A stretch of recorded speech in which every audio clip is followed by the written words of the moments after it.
Bom, pessoal, então é o seguinte, eu vou fazer uma apresentaçãozinha, tá, rápida, de uma introdução ao SCADA, tá? Também vou falar um pouquinho de teorias de controle na automação, aí mais especificamente o P&D hoje, tá?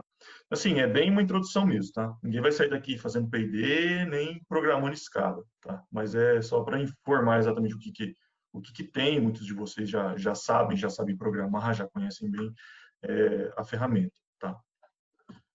Mas então é o seguinte, na indústria 3.0, né, existe uma pirâmide de automação, tá? Que começa aqui embaixo, com os sensores, atuadores industriais, né, são aqueles equipamentos que a gente tem lá na nossa planta, né, que são os inversores de frequência, os soft starters, os sensores, né, de medição de pressão. Deixa eu só fazer uma coisinha ali. Tá. Os sensores de medição de pressão, sensores de medição de vazão, todos eles estão aqui embaixo, na base da pirâmide, tá? Depois, subindo na pirâmide um pouco mais, a gente está falando dos PLCs, né? dos CLPs, dos controladores lógicos programáveis, né? A parte de controle mesmo de todos esses equipamentos. E um pouco acima ainda, a gente está falando do SCADA, tá? Que já é um nível de monitoramento e controle num nível acima, tá? Ainda assim, a gente tem o MES, né, que é o Manufacturing Execution System, que é um sistema mais mais alto nível do que o SCADA ainda, né, para fazer o controle mesmo da produção, e o ERP lá na ponta da pirâmide, tá? Isso para a indústria 3.0, né, a indústria 4.0 mudou um pouquinho esse conceito, mas eu vou falar aqui da pirâmide que a gente ainda tem hoje, né, que a maioria dos casos ainda está nessa pirâmide aí, né? Onde você anda nas plantas industriais, você vai encontrar isso aí, tá? Então, eu vou focar um pouquinho aqui na parte de escada e descer um pouquinho ali para os PLCs, né? E para a parte de sensores e atuadores industriais. Então, assim, o escada, né? Isso aqui foi uma foto cedida, né? Lá do site de Atibaia, tá? Eu trabalhei lá 5 anos no prestador e a gente montou um centro de controle de operações lá, né? Então, um centro de controle de operações bem simplesinho mesmo, mas ali no vídeo wall, né, aqui nos monitores, vocês conseguem ver, isso aqui é uma escada, tá? Com o monitoramento da planta, tá? Então, tem nível de reservatório e várias outras coisas, tá? Uma sala de operador, né, que fica com o monitoramento da planta. Então, vamos lá. O que acontece no SCADA, por exemplo? Essa foto aqui eu peguei da internet, não é de lá, mas assim, a gente tem monitoramento de níveis de reservatório, a gente tem monitoramento de vazões, de pressão. Todos os dados da minha planta de sensores eu posso trazer para dentro do SCADA, tá? Inclusive, eu posso trazer um mapa de onde é que tá, no caso, esse reservatório, tá? Eu posso fazer esse tipo de integração, posso trazer imagens de câmera para dentro do SCADA, posso trazer tudo que é sensor que eu possuo numa planta, por exemplo, um sensor de alarme de portão também pode vir para dentro de um SCADA, tá? Então, são várias funcionalidades aí que o SCADA, né, faz a aquisição desses dados, né, e o armazenamento, o tratamento e o armazenamento desses dados, tá? Aqui embaixo também, normalmente, se tem uma janela de alarmes, tá? Então, por exemplo, nível alto aqui de volume do reservatório. Então, a gente aparece com uma lista de alarmes aqui, tá? Então, tudo que aconteceu na planta, os alarmes que foram programados, né? Eles vão aparecer aqui na hora que ele iniciou o alarme, na hora que ele terminou o alarme. Tem alarmes que precisam de reconhecimento, que o operador precisa ir lá e clicar. Tem alarme que fica pitando, né, esses mais críticos. Então, se o operador não for lá, não reconhecer e parar o alarme, ele vai ficar pitando. Então assim, o SCADA ele é recheado de possibilidades, tá? O monitoramento aqui, todo esse desenho dessa aqui das telas, né? Elas são, ela é desenhada de acordo com o seu processo, tá? Para representar o que você tem em campo da forma mais fiel possível aqui dentro do computador, né? Acho que isso torna o SCADA bastante interessante, né? Porque é a representação fiel da planta e a gente consegue ver como que está a planta em tempo real, tá? Hoje já tem até, isso aqui é uma tela assim, bem antiga, tá? Hoje já tem possibilidade de você fazer essas telas aqui em 3 dimensões, com fotos, você vai lá, você coloca lá o nível de reservatório em cima de uma foto que você tirou do local, né? Então, dá para caprichar bastante fazendo essas telas no SCADA hoje, né? É bastante, além de funcional, pode ficar muito bonito também de se ver. Tá? Então, assim, o monitoramento, né, eu já falei, né, de processos e parâmetros de operação dos sistemas, tá? Essa aqui é uma outra foto lá de Atibaia, de um macromedidor de vazão aí, eletromagnético de carretel. Tá? Ele nem estava ligado ainda, isso aqui foi uma implantação meio nova, se eu não me engano foi de 2018. Tá? Então, assim, o monitoramento dos parâmetros de operação dos sistemas, das zetas, das ETs, dos reservatórios, das elevatórias, as redes, né, monitoramento de pressão, monitoramento de vazão, as próprias VRPs, né, tudo você consegue monitorar e controlar através do SCADA, tá? E todos os equipamentos, inversores de frequência, bombas, né, os motores, né, os drivers de partida, que é o caso dos inversores de frequência, os soft starters, tá? E é isso. Então, assim, sensores, aqui eu coloquei também mais um pouco mais uma foto aqui com dois sensores, né, de medição de pressão, né, a jusante e a montante da bomba aí, né, então a sucção e o recalque da bomba, a gente consegue mandar esses dados para o SCADA, também traçar uma linha e conhecer lá a cada minuto, a cada segundo, a sua variação de pressão no, aqui na sucção e no recalque da bomba. Tá? Aqui também essa questão eu vou falar um pouquinho depois de PID, né? Então essa foto está aqui, o PID, depois eu vou falar um pouquinho, é muito importante a gente ter para boosters, principalmente esse monitoramento a gente tem que ter, né, o monitoramento de pressão de saída, né? Mas eu vou falar depois um pouquinho disso aí. Tá? Então, com esse monitoramento, a gente consegue ter em tempo real lá a a pressão, né? Mas a gente consegue ter em tempo real saber como que a minha bomba está funcionando, os rendimentos da minha bomba e tudo mais. Então, isso aqui aliado à vazão, a gente consegue traçar lá as curvas de bomba e aliado ainda ao consumo energético, saber qual que é o ponto de eficiência que a minha bomba está trabalhando. Isso em tempo real lá no SCADA. Tá? Aqui tem mais um painelzinho, né? Que também é lá do site de Atibaia, né? Com CLP. Tá? Então, aqui a gente está falando da camada acima dos sensores, né? Já o CLP que faz o monitoramento ali no local e controle local desses equipamentos. Tá? Que o CLP ele possui entradas para leitura de sensores, né? Então, você pode colocar vazão, nível, pressão, status, e saída para atuadores, né? Válvulas, bombas e tudo mais. Tá? Então, CLP, e aqui a gente tem também um módulo, esse aqui não, mas ele é esse aqui é um DPS, mas aqui é o módulo de comunicação de rádio de RS-485 está aqui, RS-485, RS-232 e Ethernet, aqui nesse caso está ligado ao Ethernet, tá? É um CLP da Altus aqui, esse caso. E banco de dados também, né? Então, o banco de dados é uma das funções principais do SCADA, né? Armazenamento das informações de campo. Né? Então, todas as informações do meu processo, elas vão ficar armazenadas no banco de dados, né? Esse aqui não é o lado do site de Atibaia, tá? Mas esse aqui é um banco de dados aí bem bonito, né? Bem complexo, provavelmente de uma empresa de TI, alguma coisa, também peguei da internet. Né? Um servidor. Então, assim, o que a gente pode usar? Consulta histórico, né, de todos os dados do sistema, fazer as análises desses dados e fazer também análise de Big Data, previsão de dados, inteligência artificial, tudo com os dados passados. Tá? Então, basicamente é isso. Vale a pena terceirizar o SCADA? Né? Depende, né? Mas depende do quê? Do tipo de contrato, das renovações, possíveis trocas de parceiros. Né? Você vai lá, você faz um contrato pela lei das estatais ou da 8666, aí daqui 5 anos o seu contrato vence, você tem que trocar a empresa. Como é que você vai fazer? Você tem que fazer um TR, você já tem toda a infraestrutura pronta. Né? O prazo de resolução de problemas, né, isso aqui também é um problema. Então, assim, se o prazo de resolução de problemas não for bem cumprido pela empresa terceirizada, o prestador de serviço fica na mão. Né? Então, a gente teve alguns problemas com algumas empresas que prestavam serviço no SCADA, que final de semana o sensor queimou, né, por descarga elétrica, raio, alguma coisa do tipo. E a gente ficou sem, no final de semana, o monitoramento do nível do reservatório. E a minha ETA precisava do monitoramento do nível do reservatório, que ficava lá em cima do morro, para poder operar, diminuir vazão e aumentar.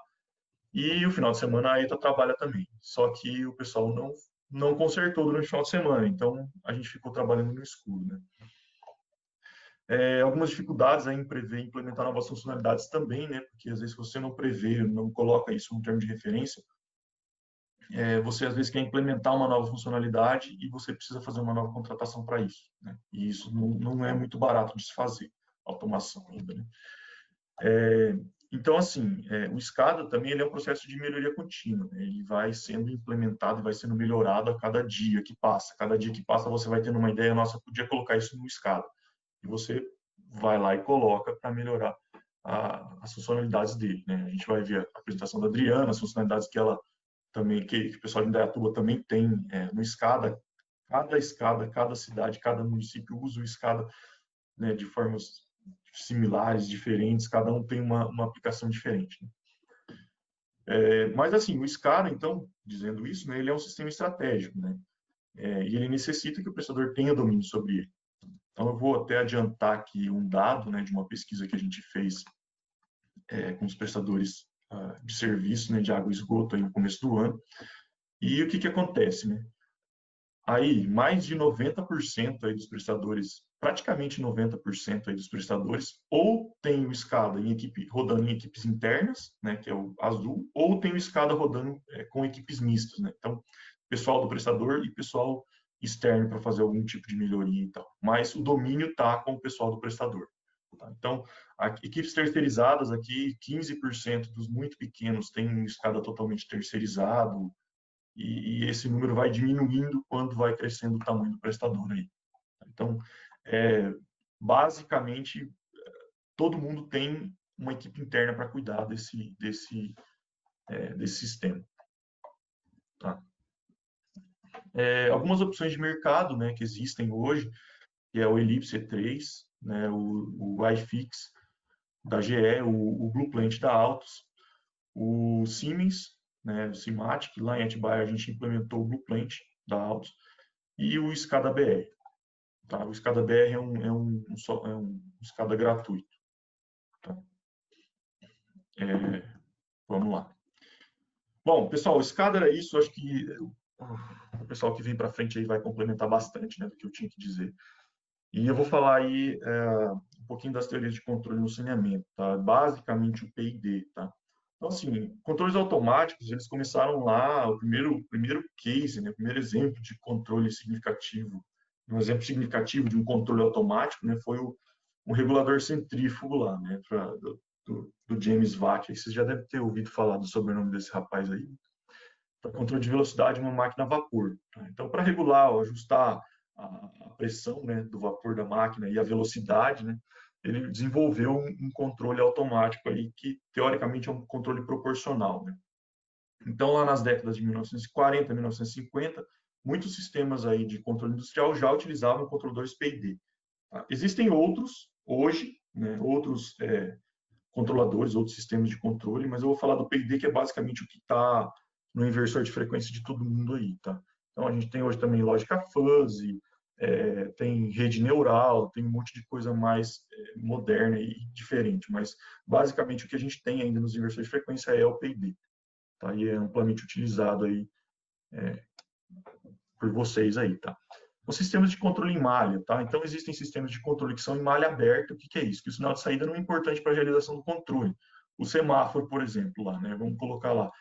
Não importa se o carro está passando ou não, né? A gente até sabe que existem semáforos inteligentes hoje, mas não importa se tem carro na avenida passando ou não, que ele vai fechar, né? A máquina de lavar roupa, você apertou o botão para ligar a máquina de lavar roupa, ela vai contabilizar um tempo, vai rodar os ciclos e vai terminar de lavar a roupa. Se a roupa ficou bem lavada ou não, ela rodou o ciclo dela, né? Por exemplo, ligar iluminação, ligar, desligar bombas ou iluminação, né, em horários programados, né? Então, por exemplo, eu vou ligar e desligar a iluminação no horário programado. Se tem gente no escritório ou não, desligou a iluminação, ou ligou, né, de manhã cedo. Né? Desligou de manhã cedo. Né? A vazão fixa, né, por exemplo. Selecionei lá uma vazão no meu inversor de frequência para a minha motobomba e deixei ela ligada. Se está enchendo ou não o reservatório, ela vai ligar e desligar com uma vazão fixa. Tá? Aí a gente fala um pouquinho do controle de malha fechada, tá? Que é o sinal de saída, a vazão, pressão, o nível de um reservatório aqui no nosso caso, ele realimenta o controle com uma motobomba. Então, por exemplo, por que eu falei lá na foto da bomba que a gente tinha o monitoramento de pressão de saída, né? Porque o monitoramento de pressão de saída, eu seto, por exemplo, uma pressão, né, que é o caso, acho que todo mundo aí tem um booster, né, controlado com um controlador PID, né? Todo mundo tem um booster e você seta, o caso mais básico e amplamente utilizado é esse, você seta, você quer uma pressão de 20 MCA na saída do seu booster, que alimenta uma seção da sua cidade lá, né, uma parte da rede, tá? De abastecimento direto. Então você coloca lá 20 MCA, né? Ele vai passar pelo controlador, que está lá no inversor de frequência, o processo lá que a gente tem a nossa motobomba, né? E a saída do processo eu tenho um sensor que monitora essa pressão de saída, tá? Então ele vai fazer os 20 que eu coloquei aqui, menos a diferença que eu tenho na minha saída, vai calcular um erro e o controlador vai atuar em cima desse erro para controlar a velocidade da bomba, tá? Onde a gente tem isso? Piloto automático de veículos aí também, tá? Então, isso também é um controle de malha fechada. Ele verifica a velocidade que você está andando, ele acelera, ou desacelera seu carro. Quem já foi para a praia, quem viajou, colocou lá, setou 110 km por hora e o carro fica mais ou menos por ali, também existe um controle de malha fechada, né? Booster de abastecimento aqui para manter a pressão estável, né? Isso aqui acho que é o case que todo mundo tem aí nas suas plantas. Elevatório para reservatório, né? A gente tem também alguns casos de que eu preciso manter o nível de um reservatório, né? Algum tanque de contato ou alguma coisa desse tipo, eu também posso utilizar esse tipo de controle, tá? Mas basicamente o que é o controlador PID, né? É um controle proporcional, um controle integral e um controle derivativo, tá? Isso aqui é uma teoria de controle aí, ela não é tão simples de se resolver, tá? Mas o controlador, né? Então, ele tem uma parcela que é uma parcela proporcional, uma parcela que refere-se ao meu ganho integral e o meu tempo, aqui no caso, derivativo. Tá? Então, o que acontece? Lá no inversor de frequência, se a gente pegar o manual do inversor de frequência, eu vou ter lá ganho proporcional, vou ter lá um ganho integral e um ganho derivativo, né, que é o inverso dos tempos. Tá? Então, ele tem que ser baseado, essa programação tem que ser baseada nas características da minha planta. O que acontece lá? Então, resposta ao degrau, liguei minha bomba, né? Ou tive uma alternância de pressão lá no caso, tá? E aí, o que vai acontecer? Aqui eu coloquei um gráfico mostrando basicamente o que acontece com o ganho proporcional, né? Se a gente aumentar o ganho proporcional, eu aumento aqui nesse caso um overshoot, né? Então eu posso passar da onde eu queria chegar, né?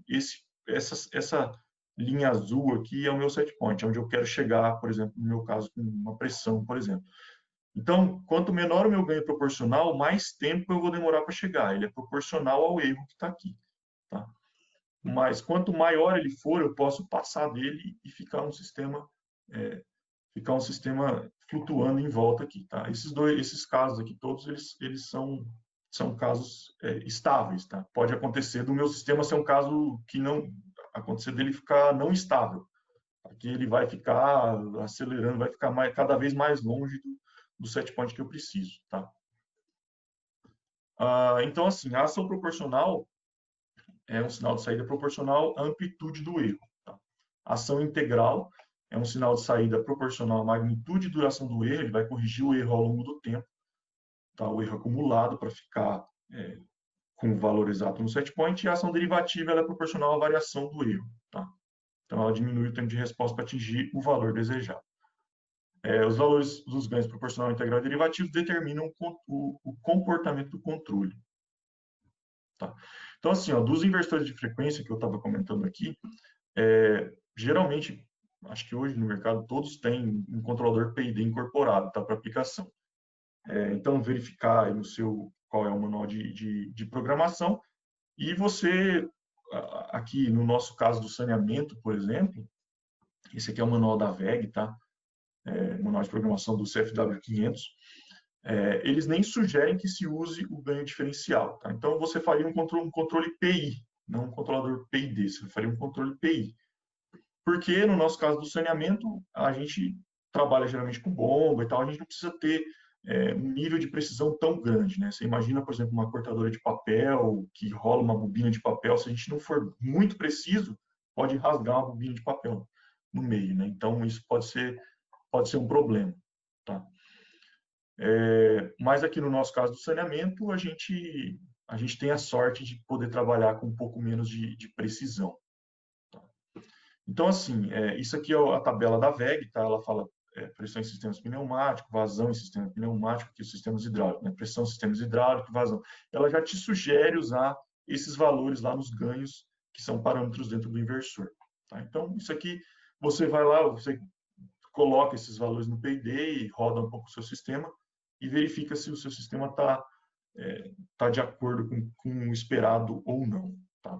Existe também um modo dormir, eu coloquei aqui só para lembrar que, às vezes, a pressão de saída tá quase igual à pressão de entrada, se já tá igual ao set point, você desliga o seu inversor de frequência, tá? Sua motobomba. Tá? Então, existe isso aqui também para economia de energia. Tá? Então, eu falei assim que você vai usar os dados da tabela, né? Se alguém já fez a sintonia fina aí de um controlador PD na planta, já fez a modelagem dessa planta para colocar, por exemplo, no MATLAB, né, e chegar nos valores, usar as sintonias lá pelos métodos de os métodos acadêmicos, né, Reisen-Williams, método lugar das raízes, quem, se alguém já fez uma especialização ou conhece um pouco de automação, sabe do que eu estou falando. Né? Mas se alguém tem algum modelo, algum exemplo disso na planta prática, conta para a gente, fala que a gente gostaria de conhecer também essa modelagem lá das plantas e tudo mais. Né? E acho que essa parte de modelar a planta, modelar o sistema, é a parte mais difícil. Depois que você conseguir uma equação matemática que modela o seu sistema, você jogar isso no MATLAB, por exemplo, é a parte mais tranquila. Mas como que vocês utilizam aí nas plantas de vocês? Vocês pegam o valor do manual e botam lá e vê se está tudo ok? Ou fazem modelagem? Então, alguns exemplos que a gente também gostaria de saber. Se você tem exemplo, fala aí nas perguntas ou manda no e-mail. Acho que seria interessante conhecer. Tá bom? Pessoal, era isso que eu tinha que apresentar hoje. Era só uma apresentação básica mesmo. Tá? E acho que eu já até me passei do tempo aqui. Mas é isso. Pessoal, obrigado, viu?